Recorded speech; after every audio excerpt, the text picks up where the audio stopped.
Hi, I'm Dr. Bart Klika, Chief Research and Strategy Officer here at Prevent Child Abuse America. I'm here for another installment of a monthly research review. For those of you who didn't catch the review last month, these reviews are intended to be very short, quick summaries of new and emerging research that's coming into the field. It's not meant to be a conference-length presentation on particular topics. Last month, as you may recall, I looked at some research on mothers in home visiting programs who had experiences of trauma. If you haven't checked that out, I encourage you to go to our website and check that out. Today, our topic, I'm actually covering two different topics. The first one is on the topic of infant-safe sleep, looking at a report recently released by the Centers for Disease Control and Prevention.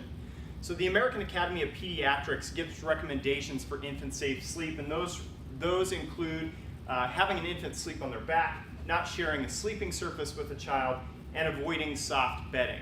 So what they did in this study is they looked at data from 2009 to 2015 from the Pregnancy Risk Assessment Monitoring System, or PRAMS, to look at some of these behaviors in the population. What they found is about 22% of the respondents placed children either on their stomach or their side, about 61% shared a bed with an infant, and about 39% used soft bedding. They found that these unsafe practices were higher in younger individuals, less educated, and racial and ethnic minorities. The second topic we're going to cover for today has to do with the topic of neonatal abstinence syndrome. The first article here by Wexelblatt is really just a very quick, short review that talks about what is neonatal abstinence syndrome. It looks at some of the non-pharmacological interventions for kids who are experiencing withdrawal symptoms after in utero exposure. Some of the non-pharmacological approaches include swaddling, keeping children in a dark, quiet environment, and really reducing stimulation. At the same time, the article also talks about some of the leading pharmacological approaches, including the use of morphine and methadone, but there is a call for standards and more research on this topic.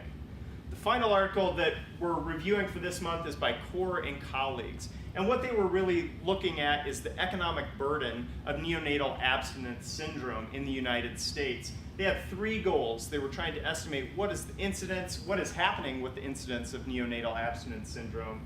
Number two, what is the cost just associated with admissions for neonatal abstinence syndrome? And number three, looking at lengths of stay associated with neonatal abstinence syndrome. They used data from the Kids Inpatient Database from 2003 to 2012. What they found is between the time of 2003 to 2012, there was nearly a 4-time increase in the annual cost associated with admissions for neonatal abstinence syndrome, from a low of $61 million in 2003 to $316 million in 2012. Unlike our child abuse and neglect statistics or our cost estimates that actually estimate the lifetime cost associated with abuse and neglect, remember, these are only estimating the cost associated with admissions for neonatal abstinence syndrome. They also found that those who were exposed in utero stayed 3.5 times longer than those who were not exposed, and they incurred about 3 times the cost compared to those who were not exposed to neonatal abstinence syndrome. So that's it for our research review. If you have questions or suggestions for a future topic, please contact me at my email address, bklika@preventchildabuse.org. Thank you.